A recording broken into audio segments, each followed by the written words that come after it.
sideedaba qofka hadduu caamo yahay cudurdaar buu u leeyahay inuu calooshiisa u shaqaysto oo dantiisa iska shaqaysto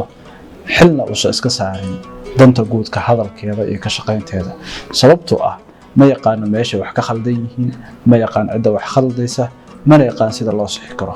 balse qofka aqoon-yahanka ah ma aha qof laga aqbalayo inuu u noolaado sidii caamadii oo calooshiisa oo kaliya uu u shaqaysto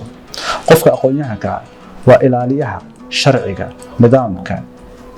bulshada isaga oo aqoontiisa ku iftiiminaya hadba meesha ay dhibaato ka socoto haddii aad baratay sharciga haddii aad baratay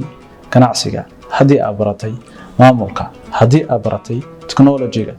iyo aqoomaha kale ee kala duwan ee saameynta ku leh bulshadaada kaalintaada waxay tahay in aad aqoontaada ugu helisid bulshadaada adiga oo iftiiminaya halka khaladka uu ka jiro waxa aad leedahay awood qoraal waxa leedahay awood hadal waxa leedahay awood saameyn karta isbedel dhab ah waxaana tahay cidda kaliya oo bulshooyinka badbaadiya xilliyada adag waxa tahay cidda kaliya oo leh awoodda wax lagu bedelo waxa tahay cidda kaliya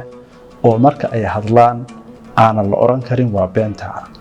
aqoontaadana waxa ay bedeli kartaa khalad walba oo socda aqoonyahanka Soomaaliyeed ee caadada ka dhigtay inuu iska aamusnaado isaga oo marka ilaashanaya maslaxad shakhsi ah ama cid uu marka wax ka helayo ama cid uu rajaynayo inuu wax ka heli doono